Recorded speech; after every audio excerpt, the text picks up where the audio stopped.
Awesome. So good afternoon, everybody, and welcome to the last sort of main session of the consent track. My name is Justin Richer. I'm an independent consultant based out of Boston in the United States, and I'm here to talk less about consent kind of on its own and more about this whole notion of choice. Because my background in the stuff that I work on is I do a lot of stuff in security and security protocols and things like that, and security is all about choice, isn't it? Every time that you go through a computer system that you have things going along, you have to make a choice. Do I allow this or do I not? Do I allow this data to go there? Do I allow this user to do this thing? Do I allow this action to complete? Do I allow it to even begin? Do I even allow somebody to ask if they're allowed to do something? All of that is a choice, and that is what the entire security system is based on. But security choices, like all choices, are contextual. There's a lot of context that goes into this kind of thing, right? Who's asking? When are they asking? What are they asking to do? Have I seen something like this before? Is there a reason for me to be kind of suspicious about what's being asked? All of this context is vital to the security decision. And one of the most important ones, at least to what we've been talking about here, is who gets to make that security decision. Who gets to say yes or no, right? Well, we've got a bunch of options. Maybe it's the people that are providing the services. After all, it's, they're the ones that are like sending the bits out on the wire. They get to decide, does this happen, does this not, right? That's the traditional, XACML policy decision endpoint, enforcement endpoint, whatever it is. XACML's complicated. And that makes a lot of sense there, but maybe also, maybe it's the ISPs that are making the choice, the people that are gating your access to the internet. And there's actually a huge debate going on in the United States right now about this and about network neutrality. But really, maybe it's actually more the administrators, because before those are kind of organizations, and organizations don't really make decisions and actions. It's the people within the organizations, and these are the people that have the keys that implement the policies that do all of these different things, right? Well, they can only do the things that the developers have built into the software that allow them to do, right? So who is it that gets to make your security choices? Well, at this particular conference, we happen to have a rather strong opinion about who should get to make those choices, don't we? After all, if it's my data, then I'm the one that wants to be able to make those security choices. That's why we have an entire track dedicated to consent. So how can that actually happen in a system? If we've got all of these other actors and all of these other things going on, how is it that the users, the people whose data it is, how do they get to make these security decisions? Well, I'm here to tell you today that it only happens because the system lets them. Now, some of you might be sitting there thinking like, oh wait, no, there's a moral obligation for the system to let the user do this, or there's a greater good that needs to be served here, or something like that. And if you think that computer systems give one flying rat about the greater good and moral obligation, you need to read more sci-fi, because that's just not true, right? Systems let users make decisions. They have to be built in such a way that there are places where users can go and make those decisions. So we need to build our systems in such a way that they allow that. So how is this kind of choice made today? Whether it's by users or anybody else in the system, when I'm going through and I'm trying to get something done in a system, how is this choice made? Well, the first and most common method is to just write down a list of everything that is explicitly allowed. We traditionally call this a whitelist, right? And side note, it's really hard, I've found, to talk about whitelists and blacklists and everything like that without sounding racist. It's this weird conflagration of language that made this a very uncomfortable talk to prepare. Regardless, it is, the term of art is the whitelist, and this is effectively everything that we know is okay. Everything that you're allowed to do in the system, we're going to write it all down so that when somebody shows up and tries to do something, we're going to check the list, and if it's on the list, then you're good. But if it's not on the list, well, we're just not going to allow it because we didn't write it down. Who do you get to make this list? Well, you go and get yourself a bunch of security experts, because this is a security list, right? You want to get the people who have the most expertise about, what's okay and what's not, and all of like these weird corner conditions and things like that. You want to get really, really smart people to build this thing out. Makes a lot of sense. We go to experts in a lot of things in life. We go to experts for medical care and lots of other stuff, because trust me, you don't want me doing like, internal organ surgery and stuff on you. You want to get an expert to do that. And the biggest reason that we get experts to do this is that users don't care about security. Now, this may surprise some of you, and some of you just may be like, yes, this is absolutely true, but this is absolutely the truth. Users don't care about security because users are just trying to get something done. Users care when security fails. Users care about the outcomes of bad security, and sometimes they care about the outcomes of good security because it made it difficult. But think about all of those different situations. In each of those, users aren't really thinking about security. They're thinking about the thing that they're trying to get done, and the security is the thing that's getting in the way of doing that, right? So there's a lot to be said for this kind of whitelist, but it all comes down to how good your predictions are. Because if you ask any of the security experts, they're going to say that when somebody comes along, we're going to look up what they're trying to do, who's trying to do it, what time of day, does it look fishy, where's this data going from here to there, and we're going to look it up on this whitelist, run our processing engine, and figure out that, yes, this is allowed. And your security experts are going to say that all of the good use cases are going to be in that box. Because if they weren't in that box, if it was a good use case, it is by definition tautologically in that box as far as the people who wrote the box are concerned. And if you've got something that's way off on the side here, that's like so far removed from good things like, an external actor trying to exfiltrate data and stuff like that, well, yeah, we're going to say no to that. That falls into this big bucket of no off to the side. And that's a good thing, the security experts will tell you, because we have properly defined that list, and only the things that are on that list are allowed. And if it's not explicitly allowed, we just say no.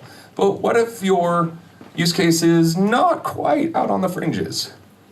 What if it's something that just might be okay, might not be okay, might have some special conditions, there might be extenuating circumstances that maybe it would be okay? And especially, what if your use case is just outside that list? This is the kind of thing that if anybody would have thought of it when that whitelist was being made, the security experts would have said, well, yeah, obviously it's okay. Why wouldn't it be? We'll just put it on the list. But the thing is, it's not there. And the people that are making that list are not omniscient. So you get a lot of use cases that kind of pile up there. And what happens? Not on the list? The answer is no. Regular people run into this kind of stuff all the time because they are just trying to get things done. They don't have insight into or control over what goes on that whitelist. They are just trying to get things done. They are trying to get data to move from one place to another. They are trying to access things or just do something in regular life. And that's what they're trying to do, right? So we need to balance the security that we need in a system with the functionality that the users are after. We want the security that the security experts want, and we want the functionality that the users want. We want them both at the same time, but getting them together isn't that easy. And to talk about that a little bit, I'm going to talk about some doors. Now, walking up to this door, I will tell you that if you walk up to this door, you see that's a combination padlock and all that stuff like that, and you could rattle the handle and the door does not open. Is this a locked door? Quick show of hands. Who thinks this is a locked door? Yeah. Okay. Now I don't blame you for saying that. How about now? And by the way, this is a real picture of a real door that I took, So a couple of things to point out about this. Not only is that a really trivial code, like all of the information complexity people would be like 5432, really, and that's also it might be a little hard to tell from the back of the room, but that is a metal sign that has been painted and riveted permanently to the gate, right? So not only is that code there, that code is always going to be there. So is this really a locked door? No. This is a very inconvenient unlocked door. Just like an unlocked door, I walk up to it and I have everything that I need in order to open it. It's just really hard for me to do that because I got to read and type numbers and stuff like that. It's a really inconvenient unlocked door, but that's not the real problem here. The real problem is that we'd like to pretend that it's still locked because it's got this big expensive lock on it that somebody paid a lot of money to put on there. But in order to make it functional, people found and installed this workaround. But as it turns out, somebody at this apartment complex figured out that that workaround was in place and was in fact a workaround, and then proceeded to lock the door again. With, mind you, a different key and chain and everything like that. So we're back to a worse situation than we had we just started out with either an unlocked door or, a key in the first place, right? So that brings us to a little bit better way to do things. Cute. In any case, instead of just explicitly allowing things, maybe we should just not disallow things that we don't necessarily understand. So we're going to still build a whitelist. These are still really useful. Get your security experts to understand the space and the things and get them to write that stuff down in a way that's executable. Whitelists are really, really powerful constructs. But also write down a whole bunch of stuff. Again, talk to your security experts. Write down a whole bunch of stuff that we definitely know should not be happening, right? Explicitly blacklist a whole bunch of behavior. And incidentally, have negative testing to make sure that your system doesn't allow these kinds of stuff. Then we need to admit that the world is not entirely in black and white. So we're not just adding a blacklist to this. In fact, we're adding a gray list. So everything that is not explicitly allowed or explicitly disallowed goes on this gray list. And that gray list means that at runtime, when the decision needs to be made, we need to elevate that some other part of the system, right? Usually that means we need to ask somebody. This gives us a hook to allow cooperation between the users of the system and the system itself. This mechanism is how systems can allow users to make these decisions. And we've seen this kind of thing all the time. Like, it's just all over the place. Go back maybe 20 years ago, you weren't being prompted by applications for things like this, right? Even 10 years ago, maybe even, didn't really see this a lot. Now it's all the time. We get these little pop-ups that say, this is an application that's trying to do something for you. Did you mean to do that? And this freaks out a lot of security professionals that we would even be asking end users at all because, well, they made their lists and their lists are really, really good. And maybe they're not perfect, but I mean, they're really good and users don't know what they're talking about, right? We just said that users don't care about security. They don't want to make security decisions. So the thing though is, who's in control of your system? I mean, really, who's in control of your system? Because you can go out of your way to make something very, very secure. But remember, users care about functionality, not security, and they find creative ways to get through the blocks that you put. Users will make something work if they are sufficiently motivated, whether or not, I see some people trying to figure out that photo. That is or was a door. Users will figure out ways to make a system work if they are sufficiently motivated, because they know what they're trying to do. They might not necessarily know what they're doing. I would contend that the people who probably broke that door probably knew what they were doing. The person who posted the code to the gate or put the little sticky note next to the locked conference room or something like that, they might not understand what they're really doing in terms of the security posture of the entire organization and the facilities and all of that other stuff, but they know what they're trying to do. They're trying to make it so that they can just open the door. They want the functionality. So we're going to talk to the people who know what they're trying to do and try to help us make the best decisions that we can. Because at the end of the day, we're not really asking them to say yes or no. We're asking them to choose between, there's this thing that I think that you're doing, or going and figuring out a workaround, going and figuring out to do something else. Right? Because when we say no to a user and they still want to do something, well, that doesn't mean they're just going to stop trying, is it? Right? They're going to find some other way to try and get done what they're trying to get done. So if your use case kind of ends up somewhere in the middle here, this works really well. We can ask the end user that, hey, it looks like you're trying to do this kind of thing. Is this really what you meant? And then I can write that down, and that all works really well. Gray listing is really great like that. But it's not homogeneous. There we go. There is a lot of subtlety in the gray list world. There are use cases that are much closer to, like, we really understand this. This makes sense, and we just need an end user to confirm that, yeah, that's what I meant. There's some other use cases where it's going to be like, I don't know, maybe we need to go figure out something. Maybe we need to ask somebody else. There's a whole lot of other stuff. So there's a lot of subtlety here. One could even say that there are 50 shades of gray list. And asking the user usually ends up right up around here, right? So the user is trying to do something. We probably know what application. We probably have things registered, and we know who to yell at in terms of developers and sysadmins if things go wrong. We just need to make sure that this user really meant to do this thing at this time. right?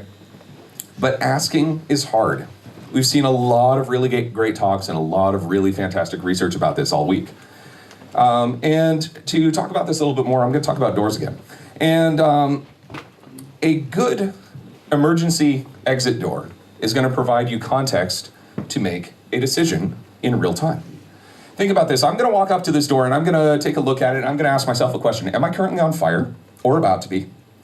If the answer to that is yes, then yeah, I'm going to go through that door.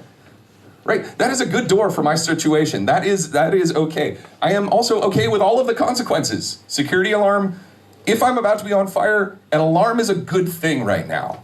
That would possibly help other people to not be on fire. And this is all about the greater good, right? So we know what's going to happen here, but there are so many ways to get this wrong. It's really, really hard to get this kind of thing right. And if you think that that's limited to just these little authorization dialog boxes, well, it's really easy to give people mixed messages. Telling them that, yes, you can do this. No, don't do this. But you can, but don't. I mean, this is really kind of what we tell people when we give them a consent option with everything unchecked, everything that would actually make it function unchecked. And I've heard several people recommend doing exactly that this week. You need to really think about it from the perspective of users. They're trying to do something. So if you tell them not to do the thing that they're trying to do, that doesn't mean that they're necessarily not going to do it. You're not necessarily going to save them from that fate. They're just going to find a creative way around things, right? You also need to make sure that people have really clear options, because if I were to walk up to this door and I'm not an employee, but I am on fire, I don't know what I can do. I really don't know. And if I am an employee but I'm not on fire, I think I can use that door, but I don't know about the other spaces of that quadrant. And you need to be really clear to people what's going to happen when they make that decision. Because if I were to go up to this door, maybe I really like the membership to this club, and I'm going to risk second and third degree burns to go find a different exit, even if I'm about to be on fire. Which is probably not what was intended by any of these doors and any of this signage. But that's the message that they give. We do the same thing with our authorization and consent systems. We do this kind of stuff all the time. Which brings me to method 3, and probably one of the most important. Whenever possible, when dealing with users' consent, get out of their way. It's important to be able to ask consent. It's important to be able to raise something up to the view of somebody where you really don't know what you ought to do and say, hi, I need a grown-up to help me make this decision. But wherever possible, get out of the way. Ask yourself, do I really have to ask the user about this right now? Is that really something, that consent screen that's popping up? Should I really be doing that? What am I communicating? What am I asking? What am I telling the user that's going to happen if they do this or not? Do I really need to ask them right now? Because maybe the situation looks really familiar. Maybe the user has already made the same decision with the same client software, with the same API, the same access rights. All of this has been done before. Well, maybe you don't need to ask them again. And this trust on first use principle is built into just about every major implementation of OAuth and OpenID today. This whole, remember this decision next time that you often can't turn off. That's what this is all about. It's about getting out of the user's way. Once they've made a decision, respect that decision and carry that forward. Because when we display things like this, all of our best intent of, designers and engineers, the users see this. Really, at the end of the day, it's, I'm putting something in your way, but click here to make it go away, and your application will work. Right? Especially if we start bombarding people with way too many of these things. And I've got a lot of anecdotal stories about this that I've collected through the years that I don't have time to go through right now. So there are a lot of cases where that whitelist can actually really help you, especially if your whitelist is intelligent. You can look at the situation and say like, oh, this actually does make sense. So the user is present, I've gathered something about their intent, I kind of know what they were trying to do, and I looked at it and yeah, actually everything does make sense. The security experts managed to get this one right, or at least write it down. And I can, even though the user is, still involved in this whole process, I can let them through the system, right? I can let them go through. So you can still use the whitelist in this whole gray list-based model. You also got to remember that your end users, the people that are accessing the data, the people that the data may even be about, or they own the data or whatever, they're not the only users of the system that you can ask. Because maybe your use case is way off in the side, and it's not the end user that you need to ask. Maybe you need to tell the user, okay, hang on a second. We got to go ask an admin, somebody with another bit of authority, right, in order to do this. And maybe they're asking not for their own data, but for somebody else's, right? Because if Sean shows up to a system and asks for my medical record, I don't want the system to ask Sean if that's okay. I want the system to ask me, right? I want the system to ask somebody in authority to make that decision. And there are protocols and systems out there that are working on solving this very hard technical problem. User managed access, one that I've been involved in, being one of them that's tackling a big part of this space. Now, here's one that I know is controversial because you really do need to log and audit things in order to understand what's going on over time. And I will fully stand here to admit that this is in conflict with a lot of good privacy principles. It is. There's not an easy answer to this. Because if you turn off all logging and auditing, you're running in a blind security system. So when something goes wrong, you have no idea why. And that's more negligent than, I would argue, than going a little overboard and logging a little bit too much. So this is something that you really need to balance. But as you're logging and auditing the system, you need to understand these approvals that are going through, people that are saying yes, understand why they said yes, understand kind of what they said yes to, be able to analyze that, be able to understand that. And be able to understand when people said no, or even when the system said no. Because if the system says no to a decision, then that means that somebody was trying to do something. And maybe you saying no means that somebody's going to find a workaround that's outside your view, outside what you can see and understand, in order to get done what they were trying to get done in the first place. Ultimately, all of these systems need to work for the user, and this is where I think the real key component of balancing this, audit and security with the privacy concepts really needs to come together. So, good boundaries between these different boxes are really important, but they're not permanent. Back in the whitelist model, everything that you got on the whitelist, you held on to it there forever, right? Because that was the only thing. This, you get to move around a little bit more. Because maybe you've got 1,000 users under one authorization umbrella that are all using the same application and they're all saying yes, and it's all like, maybe have your security experts look at cases like that and figure out yeah, this actually does make sense. Maybe we need to stop prompting everybody for making the same correct decision, right? We can still use the same protocol, still gather user intent, user presence, but maybe not explicitly prompt them, right? And those things that your security experts came up with, they might not necessarily want to be on that list all the time. Maybe something is okay, but nobody uses it. So if nobody is using large swaths of your whitelist, why are they whitelisted? Now, back in the traditional systems, when you only had a whitelist, that meant that was the only way that anything could get done. So in the 1 in a billion chance that somebody went and did this weird corner case, yeah, obviously you have to have it listed down on the whitelist, because otherwise the answer was no, it was impossible. That's not true with the gray listed system. With the gray listed system, that just means that we ask the user, or we ask an admin, or we ask somebody else, is this what you meant? We get to make a runtime decision that helps augment everything. So moving stuff off the whitelist is not necessarily the end of the world. And we can also move things that if a lot of people are asking for something and they are saying no, or the system is saying no, there might be something fishy going on. Maybe there's a phishing URL going on, and your smart users are seeing that approval screen and saying, oh no, I don't want to share my data with sketchy organization, because I'm sure that happens in the real world all the time. And you need to be able to look for things like that and say, you know what, maybe we should start blocking sketchy organization from even asking our users in the first place. Be willing to move stuff off the gray list and onto the gray list as time goes on. Because these boundaries, they are important. But ultimately, they're not really that strict. The real world is very, very gray. There's lots of different variability, lots of different context. And so at the end of the day, the choices that you make, everything ends up in that box, one way or another. And it's up to us to build systems that allow that box to be as expressive as possible. Thank you all very much.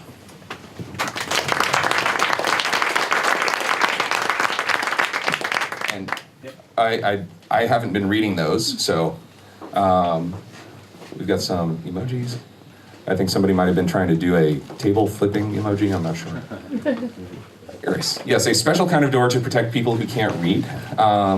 Except, I would say that's almost true, except for the fact that even without the ability to read, you would be able to do symbol matching between the placard and the thing. Again, watch more sci-fi. This happens in Stargate like every third episode. They do exactly that, right?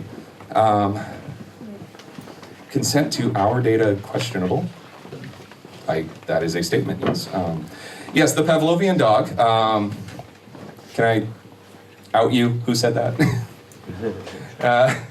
So this is a fantastic phrase that I picked up from Nat. The whole idea is that we are training people that when you see this dialogue, click this box. Don't read anything. Don't do anything. It's a bunch of noise. Just click this one little place, and that makes everything go. Right? Users only get to that state if we keep hammering this stuff. If it's new, if it's different, if it's an exceptional case, if it's truly an exceptional case that we're asking people to make a decision for, they're more likely to actually think and make a decision because it's exceptional. Not every door that you walk up to has large red and orange emblazoned things that say emergency exit. That's an exception. You walk up to a door like that and it makes you think this is probably a different kind of door. Right? The context that you're being presented is different. But if every door had giant red letters that said, you know, exit or something like that on it, emblazoned on it, just the way we do emergency exits, if they looked almost the same, or if we just had that all the time, then, you know, people will probably be blasting through emergency exit doors all the time. But they're not, because our systems are designed with those as the exception. And so I think that we really can avoid that. It's not easy to. Yes, okay, good point. Is that a question or statement, or, I mean, what is it? I'm not sure what that meant, so. Relation between whitelist and trusted list. I guess they're the same. So the term of art is white, black, and gray lists. The white list is basically, when you get to the point, you look at the entire context of what's happening, and if it's okay, then it's been whitelisted. You know, if you don't have to ask anybody else, then it's been whitelisted. If the answer is no, explicitly by looking at that, then it's been blacklisted. Anything else in this multi-tier model is graylisted. So the whitelist really is kind of a trusted list, but it's not just a list of trusted parties, it's really a list of trusted actions in the system. It's really kind of another way to look at it. So, 50 Shades of New Attack Vectors, I like that. All list of things really safe forever? No, and that's kind of the tail end of the presentation there. That's what that was all about, is that if you list something, that doesn't mean that it's good. That doesn't necessarily mean that, you know, the security people got it right or that the users are going to use it. You should be always willing to edit those lists, always willing to pull stuff off, always willing to also put new stuff on.